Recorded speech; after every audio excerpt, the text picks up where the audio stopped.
Hello, everybody. I hope you are doing great. Welcome to your online English lessons again. Today's lesson is about asking for advice and giving advice in English.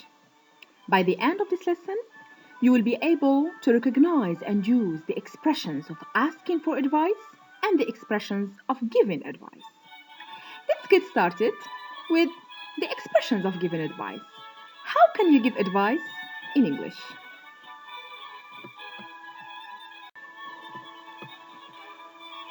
What can you say in these situations? For example, your friend is ill, is sick, and refuses to take medicines. He refuses to take medicines.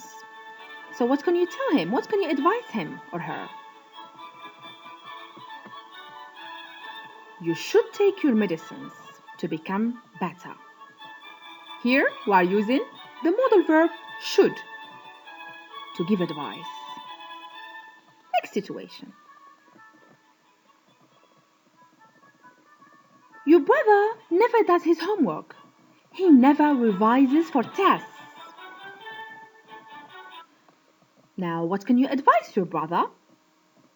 To do his homework and to revise for tests. You ought to work harder to pass your tests.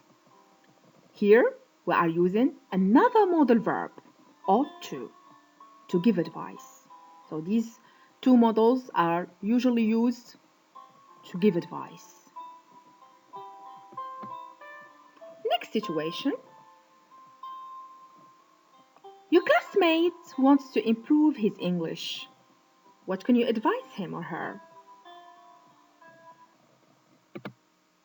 I advise you to listen to English channels and to get or to read more stories to foster your English, to improve your English. So here we are using I advise you to give advice. We are using the verb of advice. As I told you in the previous video, advice, the noun verb, has no plural and it is written with a C. Okay? And the verb advice is written with S. Next situation.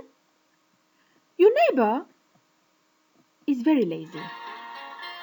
She is unwilling to change.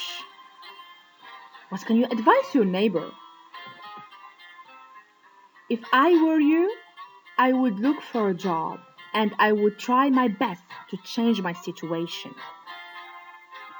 Here, as you can see, we are using if plus unreal past plus would. This is conditional type 2.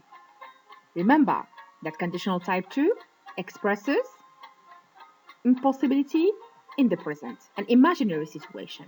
And this is what we have already seen in the previous videos of conditional type 2. So you can see that conditional type 2 is also used to give advice. If I were you, I would look, or I would study, or I would plus infinitive. Now, how can you ask for advice if you suffer from one of these health problems? We usually ask for advice when we have a problem.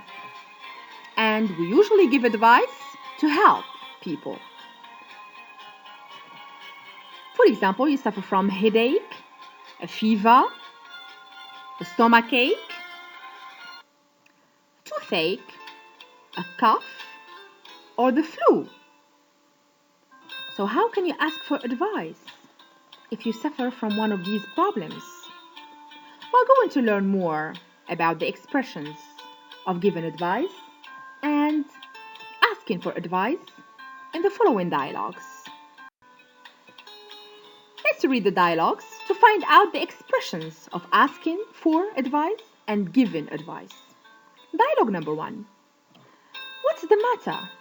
Oh, I have a headache. What should I do? You should take a painkiller. And you shouldn't go to the party. Oh, I guess you're right. So here, the expression that is used to ask for advice is What should I do? Again, we are using the modal verb should. And when given advice in the dialogue, they use should and shouldn't in the negative form to give advice. Next dialogue. Are you okay? Oh, I have the flu. What do you advise me? You shouldn't go out. You should drink a lot of warm drinks or fluids. And you ought to stay home and take rest. Thanks, Mom.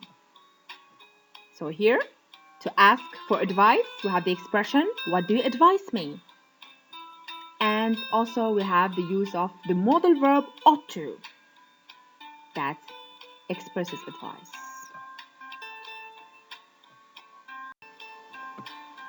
Here are some other expressions we can use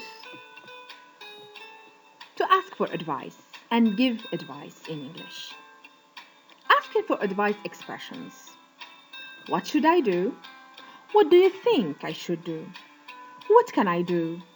What do you advise me to do? What would you do? Given advice, I think you should. I don't think you should. You shouldn't. You ought to. You would better. If I were you, I would. Again, conditional type 2 is also used to give advice in English. Here is the task for you.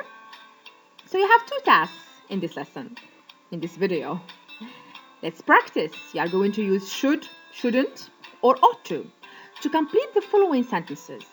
These are some tips to protect yourself from the new coronavirus that the world suffers from. So you are going to fill in the blanks with should, shouldn't, or ought to. You wash your hands with soap and water. Shake hands with people. Stay at home. Take care of your health. Respect and help your parents. Pray and make dua. This is the best thing you can do in this exceptional period of time. So here you can use should, shouldn't. Should, of course, in the affirmative form, shouldn't in the negative form, which means the thing that you shouldn't do during this exceptional period, the coronavirus period. And ought to is used like should, same. So you can choose one of them to fill in these sentences. Task number 2. You are going to write a dialogue and play it with your friends. Of course, now you are staying at home, enjoying your quarantine with your family, chatting with your friends and social media sites. So you can write mini dialogues. This is a good opportunity for you to practice English, to speak English. So you can write a mini dialogue, asking for advice and giving advice. You are a patient. Tell the doctor how you feel and ask for advice. So you are a patient, your friend is a doctor, you are going to ask for advice, and your friend is going to give you advice using the expressions we've seen together in the chart. Number 2, you are the doctor. Give your patient some pieces of advice. So of course here you are going to play another role as the doctor and your friend will be the patient. And try to vary the expressions, and you can use other situations to express your advice and to ask for advice and give advice in English. So I hope this video is useful for you. Please feel free to ask me any question. Thank you for your attention. Keep up the hard work, and please copy the chart in your lesson copybook to be able to remember the different expressions of asking for advice and giving advice. Take a good care of yourself and see you in the next video.